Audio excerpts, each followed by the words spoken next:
Melihat bagaimana kompetisi Bundesliga berjalan, kita semua pasti setuju untuk mengatakan bila itu sangat membosankan. Status juara yang hanya dipegang oleh satu klub saja dalam bertahun-tahun lamanya, membuat kompetisi asal Jerman ini kerap mendapat hinaan. Namun uniknya, meski jadi kompetisi yang keluarkan juara itu saja, Bundesliga selalu bisa menarik perhatian dari sisi berbeda. Misalnya saja FC Bayern yang meski sering disebut sebagai tim jago kandang, pada kenyataannya mampu bersaing di level Eropa.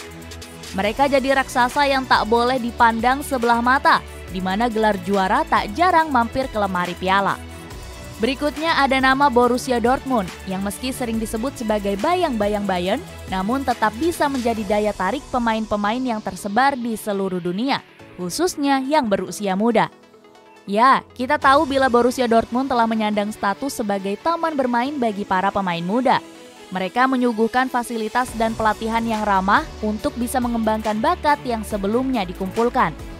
Tak sampai di situ, mereka biasanya tak ragu untuk menjual bakat yang telah dikembangkan, guna memberikan keuntungan besar bagi klub dari segi finansial. Dortmund sendiri sudah sejak lama menjalankan sistem ini.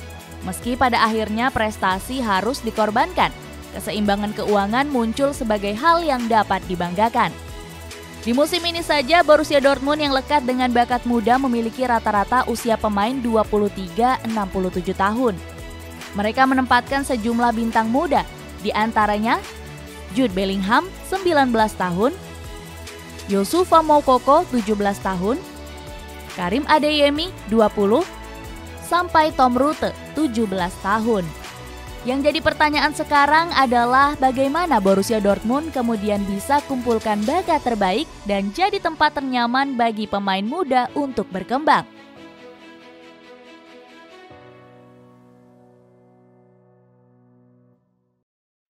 Cara Borussia Dortmund kumpulkan bakat muda. Dalam beberapa tahun terakhir, pemain seperti Reina, Pulisic, hingga Jadon Sancho telah memainkan debut pertamanya untuk tim senior Dortmund pada usia 17 tahun. Selain itu, Nuri Sahin yang jadi salah satu pemain kunci Jurgen Klopp dalam menyegel gelar Liga pada tahun 2011 juga memulai debutnya pada usia 16 tahun 335 hari. Kilau bakat pemain muda Dortmund juga sampai pada pemain seperti Marcel Schmelzer dan penentu gelar Piala Dunia 2014 Jerman, Mario Götze. Terbaru, mereka telah mengeluarkan pemain bernama Youssoufa Moukoko yang menjalani debut di Bundesliga pada usia 16 tahun 1 hari. Menurut Michael Zorc, Direktur Olahraga Dortmund, budaya pengembangan pemain muda yang dilakukan sudah terjadi sejak tahun 2005 ketika klub mengalami masalah finansial. Dari situ, manajemen berpikir bahwa klub tidak mungkin mengeluarkan uang untuk datangkan pemain. Maka cara yang paling realistis adalah memberi kesempatan bagi para pemain muda yang sebelumnya telah dibekali dengan berbagai hal penting. Cara itu terbukti ampuh. Dortmund tidak harus mengeluarkan banyak dana untuk mendatangkan seorang pemain berbakat. Akan tetapi mereka justru menciptakan bintangnya sendiri. Tentang bagaimana cara mereka bisa mengumpulkan bakat terbaik yang tersebar di seluruh dunia adalah pertama, klub membentuk sebuah jaringan global. Mengutip dari situs resmi Bundesliga, Dortmund yang sudah memulai strategi ini sejak tahun 2010 rela mengirim pencari bakat ke seluruh dunia untuk bisa mendapatkan talenta muda terbaik yang bisa dikembangkan. Selain itu, mereka juga tak lupa untuk membangun kerjasama dengan sejumlah klub, baik yang tersebar di Eropa atau benua lainnya. Dalam mencari bakat terbaik, scout yang telah diberi tugas akan menonton satu demi satu pertandingan dan pergi dari satu tempat ke tempat yang lain. Mereka memiliki standar tersendiri pada setiap pemain yang diincar. Bila memang pas, maka para scout akan langsung memberitahu klub guna melakukan tindak lanjut.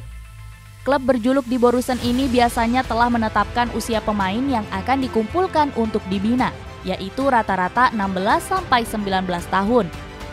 Jaringan global yang dibentuk Dortmund akhirnya melahirkan pemain-pemain seperti Shinji Kagawa yang didatangkan dari Cerezo Osaka. Kemudian ada nama Robert Lewandowski yang diboyong dari Lech Poznan. Belum lagi nama Christian Pulisic yang dicomot dari klub asal Amerika Serikat. Dalam menjalankan strategi ini, orang yang paling bertanggung jawab adalah Michael Zorc. Pria yang kini berusia 59 tahun itu tak ragu untuk membangun komunikasi langsung dengan pemain yang diincar. Dia adalah seorang negosiator handal. Rayuan hingga perkataan yang keluar dari mulutnya seringkali bisa diterima oleh calon bintang masa depan di Borussen.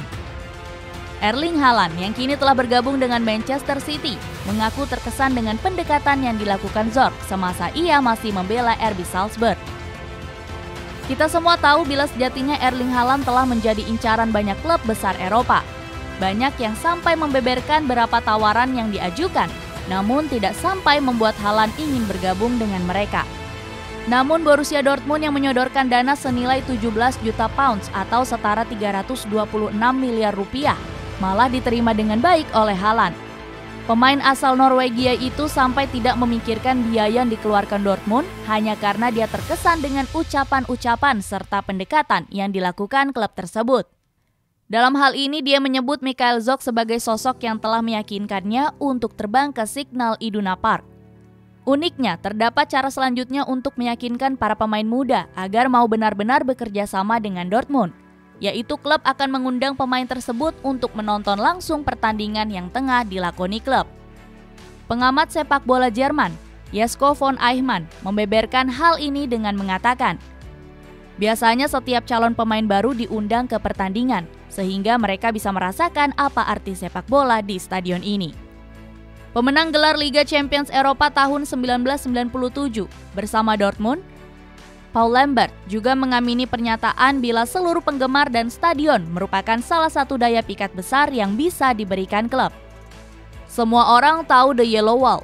Itu terkenal di seluruh dunia dan ketika kalian bermain di sana, itu adalah tempat yang istimewa, ucap Paul Lambert. Setelah berhasil mendapatkan bakat yang diinginkan, Dortmund akan mengumpulkan pemain muda masa depan itu ke dalam sistem akademi mereka. Menurut Direktur Akademi Muda Dortmund, Lars Ricken, tempat berlatih untuk para pemain muda telah memiliki fasilitas yang bisa memanjakan semuanya. Lebih dari itu, pelatihan yang diberikan juga mampu membuat para pemain memiliki mental dan karakter pemenang. Lars Ricken mengatakan kalau dalam setidaknya 70 hingga 80 jam waktu yang dijalani setiap pemain muda dalam seminggu untuk berlatih, klub tidak hanya memfokuskan pelatihan pada segi teknis saja. Lebih dari itu, para pemain juga akan diajarkan nilai-nilai kerjasama, rasa hormat, dan pembelajaran bahwa hidup tidak hanya tentang sepak bola saja. Fakta lain yang kemudian membuat banyak talenta muda tertarik untuk bermain di Borussia Dortmund adalah karena tim tersebut konsisten tampil di kompetisi Eropa. Tidak bisa dipungkiri bila Liga Champions merupakan kompetisi yang diidamkan banyak pemain. Maka dari itu, dengan status sebagai tim yang ramah dengan pemain muda dan rutin mengikuti kompetisi terbesar seantero Eropa, membuat Dortmund kerap kali jadi tujuan bagi mereka yang ingin berkembang dan mencari pengalaman. Dicari dan dikembangkan untuk dijual. Tidak bisa dipungkiri bila talenta muda yang telah berhasil dikumpulkan untuk kemudian dikembangkan, pada akhirnya akan masuk ke tahap penjualan. Sejauh ini sejumlah nama seperti Ousmane Dembele, Jadon Sancho, Christian Pulisic, Pierre-Emerick Aubameyang, sampai Erling Haaland jadi pemain yang berhasil dijual Dortmund dengan nilai lebih dari 50 juta euro. Bahkan Ousmane Dembele yang dilepas ke FC Barcelona pada tahun 2017 silam ditebus dengan harga yang mencapai 125 juta euro. Untuk tahun-tahun berikutnya sangat mungkin terdapat pemain muda Dortmund yang kembali diminati oleh tim-tim besar. Namun kembali lagi, itu tidak menjadi masalah karena memang sistem tersebut sengaja diambil oleh klub.